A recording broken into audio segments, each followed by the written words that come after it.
ایک موقع پر حضرت عمر رضی اللہ تعالیٰ عنہ کے پاس حضرت ابو موسیٰ اشعری رضی اللہ تعالیٰ عنہ آئے، دروازے پر دستک دی، 3 بار دستک دی، جب حضرت عمر نہیں نکلے تو واپس چلے گئے۔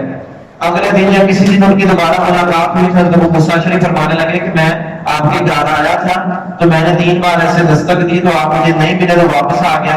تو کہنے لگے اس لیے چونکہ اللہ کے نبی نے فرمایا کہ جب کسی کے پاس جاؤ 3 مرتبہ تم دستک دو یا اسے آواز دو، جو بھی طریقہ ہے، اگر وہ نہیں آتا ہے نہیں ملتا تو واپس آ جاؤ۔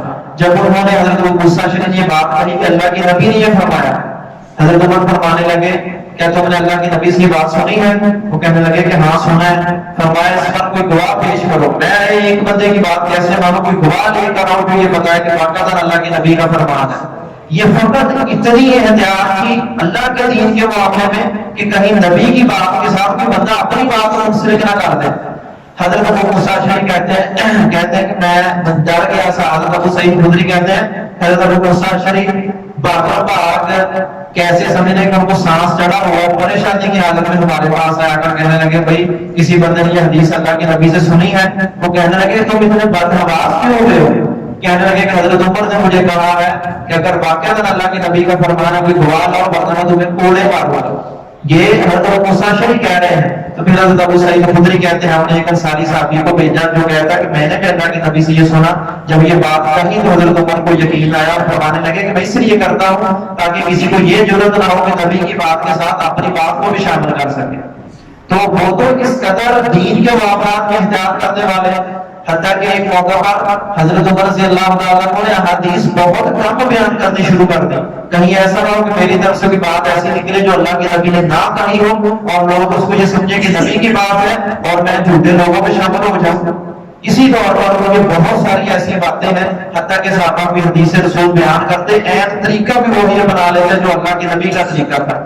ایک صحابی نے اپنے شاگرد کو ایک حدیث بیان کی، حدیث بیان کرتے ہوئے انہوں نے اپنے ایسے سمجھنے ہاتھوں پر ایسے جوڑا، انگلیوں میں ڈالی، حدیث بیان کی۔ تو اس صحابی نے بھی آگے ایسے کیا، اپنے شاگرد کو بتایا، اس نے اپنے شاگرد کو ایسے بتایا اور بات کرتے ہوئے ایسے انگلیوں کو جوڑا۔ تو ایک شاگرد نے پوچھ ہی لیا کہ حدیث تو آپ نے بیان کی، آپ نے ایسے ہاتھ کیوں ڈالا؟ وہ کہنے لگے کہ اللہ کے نبی صلی اللہ علیہ وسلم نے جب مجھے یہ حدیث مبارکہ بیان کی تھی تو آپ نے اس وقت ایسے کیا تھا کہ آپ کا ہاتھ دوسرے ہاتھ میں تھا۔ حالانکہ یہ ہاتھ میں ڈالنا یہ کوئی حدیث نہیں ہے، لیکن صحابہ کی احتیاط دیکھیں کہ وہ کام بھی وہی کر رہے ہیں جو رسول اللہ صلی اللہ علیہ وسلم نے کیا۔ ایک صحابی حدیث بیان کی، اپنے شاگرد کو حدیث بیان کرنے کے ساتھ اپنے ایسے ڈالی میں انگلیاں پھیری۔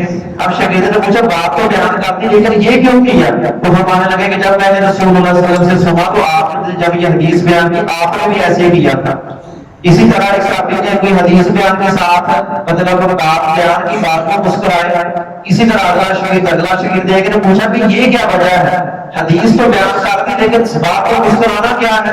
وہ کہتے ہیں کہ ایسے ہی ہم نے رسول اللہ صلی اللہ علیہ وسلم کو بیان کرتے ہوئے سنا تھا۔ مطلب یہ وہ احتیاط ہے جو صحابہ نے دین کے معاملے میں رکھی کہ اپنی طرف سے ایک حرف کے اضافے کو بھی برداشت نہیں کرتے تھے۔ جو کام اللہ کے نبی نے کیا، جو بات آپ نے کہی، ہم اپنی طرف سے اس کو کوئی بھی بات شامل کر دیں، حتیٰ کہ کوئی ایک لفظ ہوتا اگر اللہ کے نبی نے نبی کہا ہے کسی جگہ پر، اگر کوئی بندہ وہاں رسول کہہ دیتا تو اس بات سے بھی روکا جاتا۔ حالانکہ نبی کہیں یا رسول کہیں مراد تو اللہ کے نبی ہے، آپ ہی کی ذات مراد ہے، لیکن یہ ان کی احتیاط تھی کہ جو کچھ ہم نے اللہ کے نبی سے سنا یا جیسے آپ نے ہمیں بتایا اس میں ایک ذرہ برابر بھی کمی بیشی نہیں ہونی چاہیے۔